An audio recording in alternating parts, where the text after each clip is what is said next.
Mesdames, Messieurs, bonsoir et bienvenue sur ITV, 20h, les titres du journal. L'actualité à la une ce soir, litige foncier, le problème qui reste entier à Bambilor. 250 membres du collectif Boulal, Sounoussouf de Wayembam, réclament leur terre à l'APIX. Ils dénoncent le mutisme des autorités municipales face à leurs revendications. Vous les entendrez dans ce journal.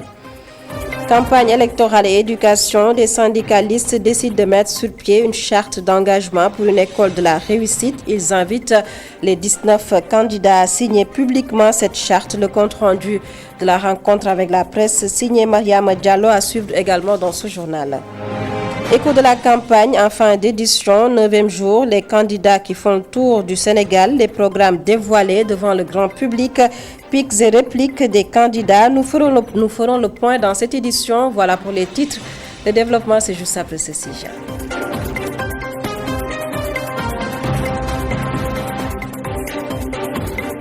Mesdames, Messieurs, bonsoir et bienvenue dans ce journal. Merci de nous recevoir chez vous. D'abord, on démarre cette édition par ce communiqué du président de la République, le chef de l'État Macky Sall, qui décide d'effacer la dette fiscale des entreprises de la presse, une dette estimée à plus de 40 milliards de francs CFA. Le chef de l'État qui a rencontré ce matin les chefs d'entreprise de presse. Nous y reviendrons plus amplement dans nos prochaines éditions. Et puis, à moins d'une semaine de la présidentielle du 24 mars 2024, on parle des programmes des différents candidats. Le syndicat, le secteur de l'éducation, les organisations syndicales se sont laissées en rade pour une meilleure prise en charge du secteur. Ces syndicalistes décident de mettre sur pied une charte qui sera soumise aux différents candidats. Le point avec Mariama Diallo. Pour une école de qualité, une gouvernance équitable et transparente du secteur de l'enseignement, le CELS, syndicat des enseignants libres du Sénégal, en collaboration avec d'autres syndicats, exhorte les candidats à signer sa charte dans laquelle elle énumère ses principales revendications. En termes d'engagement fort, on n'en a pas vu dans les déclarations ou programmes de candidats. C'est ça qui nous a amené à dire qu'il faut le faire de manière claire et précise, en amenant chaque candidat à s'engager publiquement à la signature du décret 74-347 qui va consister ou qui va marquer le point de départ de la révision de la situation des enseignants décisionnaires. En sorte que dans la prise en compte, les diplômés, on ne prend pas en compte l'année de signature du diplôme, mais l'année d'obtention du diplôme. L'équité entre les agents reste un véritable problème, mais des solutions s'imposent selon le secrétaire général du syndicat des inspecteurs de l'éducation nationale. Le problème de justice qui se pose.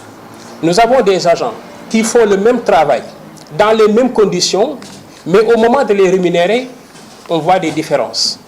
Les uns sont moins rémunérés, presque à moitié que les autres. Nous trouvons que c'est un problème de justice qui doit être corrigé. C'est pourquoi le point 2. Le point 5, décider de corriger ça, c'est un fait, mais décider de le corriger dans les meilleurs délais, c'est un autre fait. Ainsi, cette charte sera proposée aux 19 candidats. Il nous a fallu travailler d'abord avec les intéressés sur la charte. Il nous faut ensuite la rendre publique, mais il nous faut enfin aller vers les candidats. C'est deux choses dans le dispositif. Nous allons vers les candidats avec qui nous avons déjà commencé à prendre contact. Et nous les invitons à venir signer la charte. Mais il aurait également loisible, eux, en tant que candidats, de revenir aux syndicats concernés pour signer la charte. Parce que pour nous, il s'agit de vouloir pour pouvoir le faire. Des engagements fermes de la part de ces candidats sont attendus par les syndicats pour la satisfaction de leurs doléances. Diallo, élection de représentativité syndicale, colère de la Fédération générale des travailleurs du Sénégal B, la FGTSB, qui a obtenu 10% des suffrages des élections de représentativité, très remontée contre l'ancien ministre du Travail et du Dialogue social, qui, selon elle, a confisqué sa victoire. Les membres ont fait face aux journalistes. C'était en présence de notre reporter Aïssa Touka. La Fédération générale des travailleurs du Sénégal, la FGTSB, s'est vue confisquer sa victoire des élections de représentativité syndicale par l'ex-ministre du Travail et du Dialogue social. C'est du moins l'avis de Mbalo Diacham, secrétaire général de la FGTSB, qui dénonce une injustice. Nous avons battu campagne, nous avons gagné. Et maintenant, au finish, on donne à toutes les autres centrales syndicales les résultats de ces élections.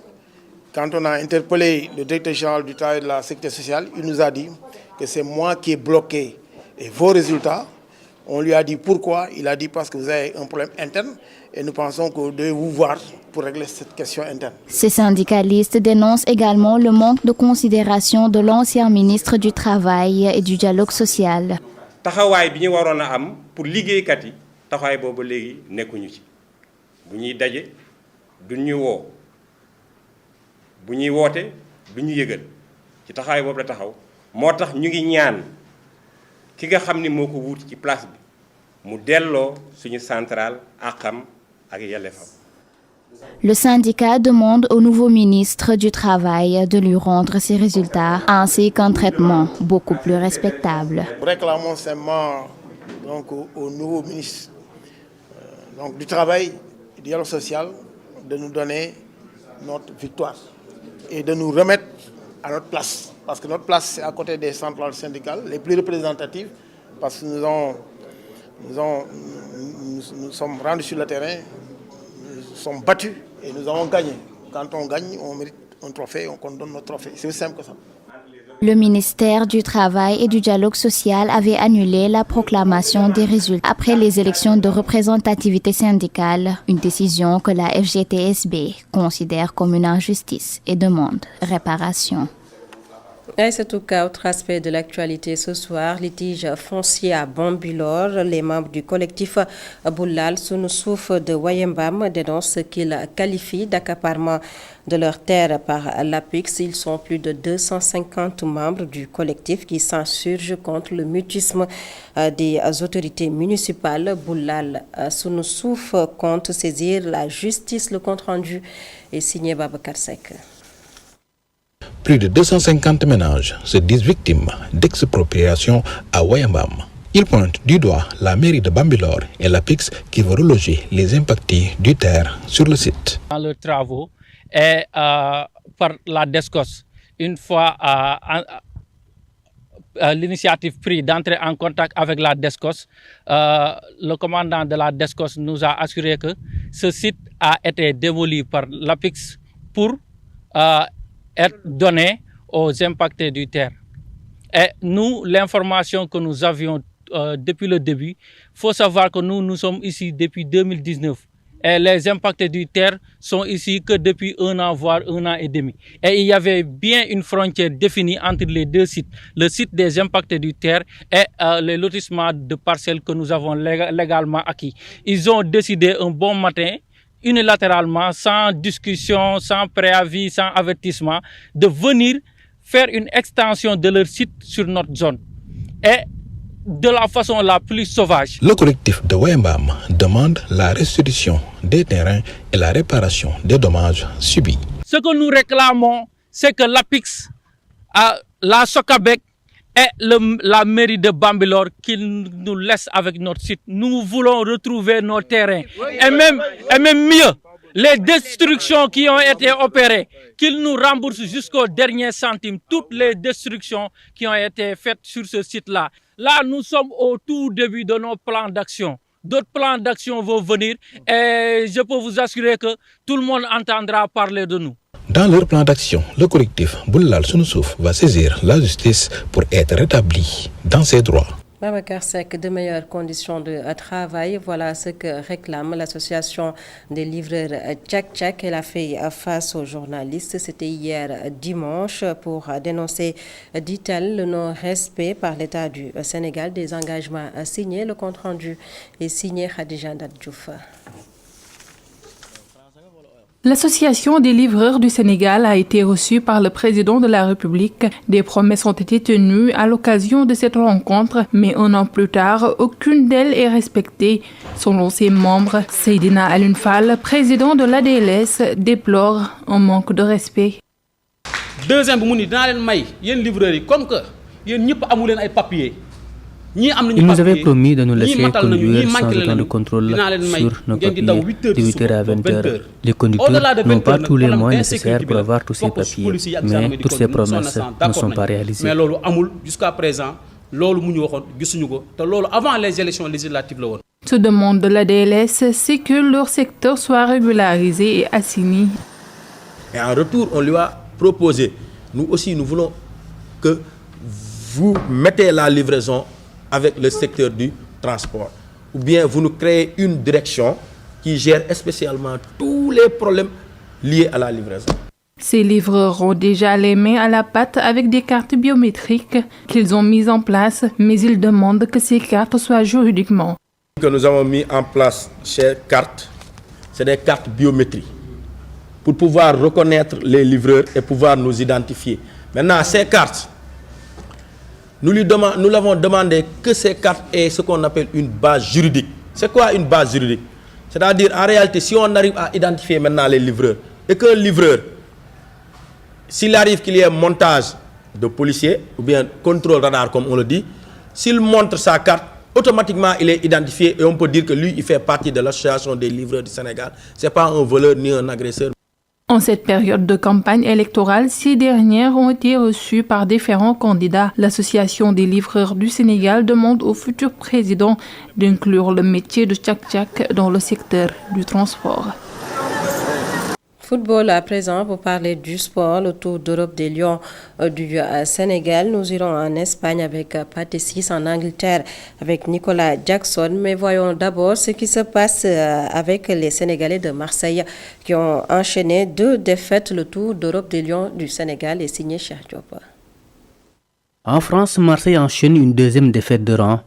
Horizon Park, Ismaël Sarr, Iliman Ndiaye et Pape Gueye ont tous été titulaires, mais battus par Rennes 2-0. Habib Diarra et Strasbourg sont allés enfoncer davantage Nantes chez elle 3-1. Pour son retour dans le 11 de Lorient, Formose Mendy a marqué contre son camp face à Monaco de Crépin Diatta qui revenait également sur la feuille de marche des Monégasques pour un nul, 2 partout. Lens et Nampalys Mendy ont été battus à domicile par Nice 3-1. Arnaud Sanganté et Le Havre ont été battus eux par Clermont de Moridiaw 2-1. En Angleterre, Nicolas Jackson a grandement contribué à la qualification de Chelsea en demi-finale de la FA Cup. Auteur d'une passe décisive sur le premier but des Blues, il a aussi été à l'origine de l'expulsion d'un défenseur de Leicester avec une victoire 4-2. En championnat, c'était un jour sans pour Pape Matar Sarr. Sur la pelouse de Fulham, les Spurs de Tottenham ont été balayés 3-0. En Espagne, pour finir, Patrice a participé à la victoire du Rayo Vallecano devant le Betis Séville, 2-0.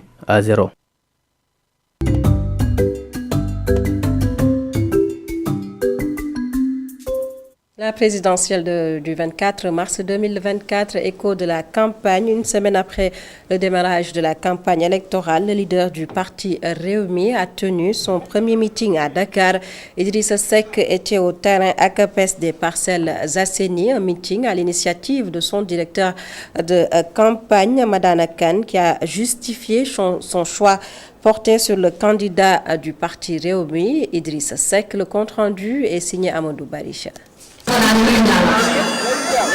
Vêtus aux couleurs orange et munis de pancartes, ils ont très tôt pris d'assaut le terrain ACAPES de Parcelles Assainies et ont attendu jusqu'en milieu d'après-midi pour écouter le candidat de la coalition Idy 2024. Malgré le soleil et le ramadan, plusieurs centaines de personnes ont répondu à l'appel.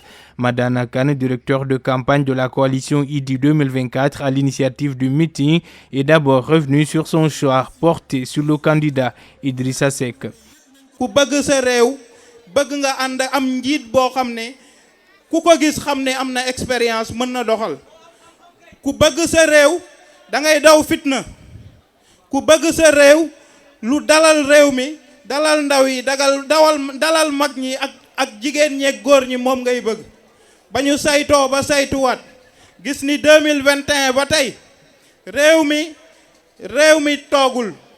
Pour le fondateur du mouvement Dundu et recalé à l'étape de parrainage, cette présidentielle est une étape charnière pour le Sénégal avant d'inviter les électeurs à privilégier l'expérience de son champion. njiit boo xam ne xam na état njiit boo xam ne respecté nañ ko bitim réew njiit boo xam ne dafa maandu parce que maandu dafa am solo président Idrissa Seck dañ ko ràññee ci maandu ñu bari dinañ ne Idrissa Seck fa mu ne fan la ne est-ce que moo ngi politique ba tey waaye loolu lépp maandu rek a tax mu toog jàpp ñàmburam di liggéey nag ci suuf.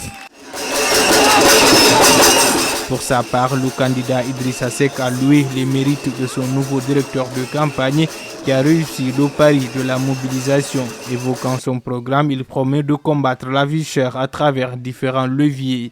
Puisque loolu moo sonal borom kër yu bari dund bu cher bi loyer yu cher yi électricité bu cher bi wante li ko lal mooy fexe ba pouvoir d'achat bi yaatu puisque bu dund gi yombee itam te nit ñi amuñu liggéey amuñu revenu duñ ci mën a jot loolu moo tax ñu def un programme spécial boo xam ni dañu ko dédié emploi ndaw ñi. Après le meeting, le leader de Rewmi a enchaîné les audiences avec des groupements de femmes de Pikine avant de boucler sa journée avec des visites de proximité à Yoff. Amadou Bari, écho de la campagne après le leader du parti Rewmi, la caravane de Khalifa Ababacar Sall. Elle était dans les régions de Tambacounda et Kolda. Dans le Fouladou, le leader de Taxawu Sénégal s'engage à faire des régions naturelles du Sénégal la locomotive du développement du pays. Mamadou Dian et Mafal Fall suivent pour nous le candidat de Taxawu Sénégal. La commune de Kolda remporte pour le moment le pari de la mobilisation pour le candidat Khalifa Ababacar Sall. Le Fouladou lui offre un bain de foule.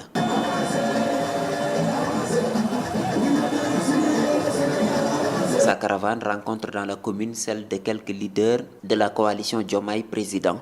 Ils sont sortis de leur véhicule et se sont pris dans les bras. Un peu plus tôt, c'était avec le candidat Amadou Ba à Sarebassi, à quelques kilomètres de Vélingara. Dans le Fouladou, Khalifa Ababacar Sall s'engage à faire des régions naturelles du Sénégal oriental, la Casamance et celle du Fouladou, la locomotive du développement du Sénégal. Cette zone a tout pour développer le Sénégal. C'est une région frontalière. Vous n'êtes pas sans savoir l'instabilité et l'insécurité qui sévissent aux pays limitrophes. Je rends hommage ici aux forces de défense et de sécurité, garantes de l'unité nationale. Me dit rendre hommage les forces de défense et de sécurité. Ce sont les garants de l'unité nationale. Le candidat de la coalition Khalifa Président est contre la dilapidation des ressources naturelles minées dans ces zones.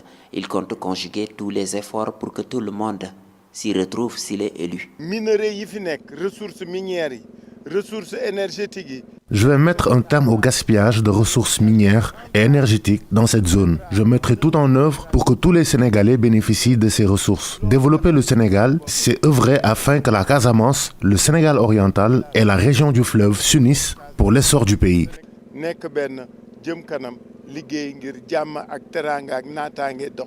La caravane a sillonné d'abord le centre-ville de la commune de Tambacounda, Vélingara, Kunkandé et Mampatima. Mamadou Dian, le candidat de la coalition Diomaye Président, était à Sédhiou. Bassirou Diomaye Faye promet de développer le sud du Sénégal. Les détails avec Aliou Sow et Augustin Mandan.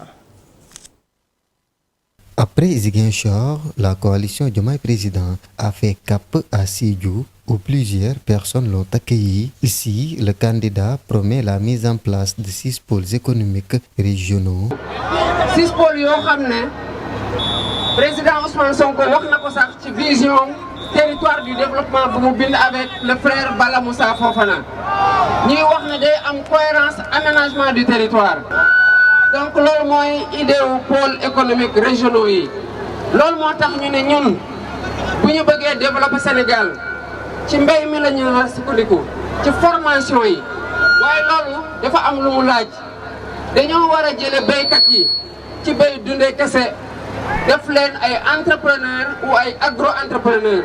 Pour ce faire, Bassirou Diomaye Faye mise sur la formation des agriculteurs et en faire des agro-entrepreneurs. bu doon béy kese waaye dafa am gestion commerciale am transformation te loolu lu ko war a accompagner mooy lan mooy benn suuf si ñu fexe ba ñi koy béy moom ko mën ko utiliser comme garantie ci banque ba pare mën ko sàmmal seen bopp ba pare ci pôle yooyu nga xamante ne ay pôle agricole lañu ñu développer foofu une petite industrie boo xamante ne lépp luy tracteur lépp luy machine agricole lépp luy équipement agricole ñoom ci seen bopp ñoo koy fabriquer seen bopp.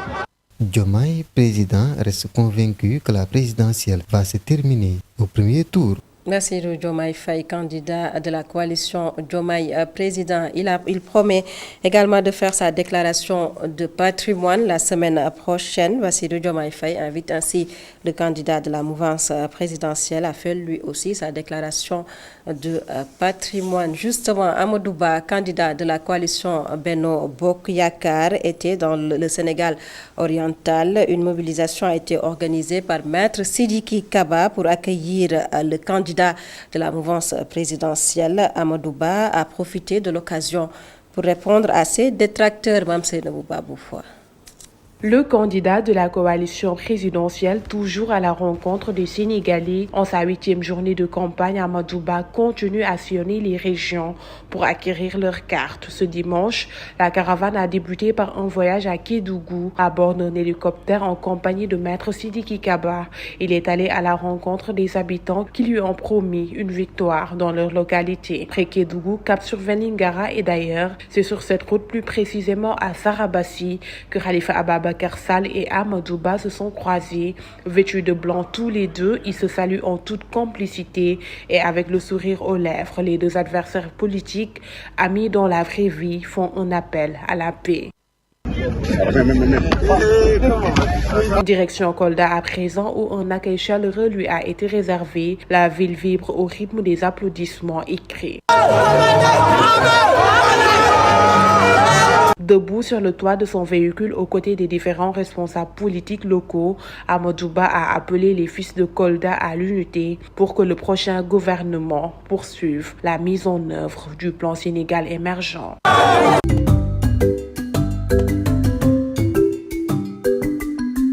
Avant de boucler cette édition, juste vous rappeler cette information. Le président de la République, Macky Sall, qui a décidé d'effacer la dette fiscale de 40 milliards de francs CFA des entreprises de la presse. Une décision prise cet après-midi lors d'une rencontre avec le CEDEP, ce conseil des diffuseurs et éditeurs de presse du Sénégal. Et concernant la redevance TDS sur la TNT, une baisse a été notée. Désormais, c'est 500 000 francs CFA au lieu d'1 million de francs CFA. Et c'est la fin de ce journal. Mesdames, Messieurs, merci de nous avoir suivis. Excellente suite des programmes sur ITV.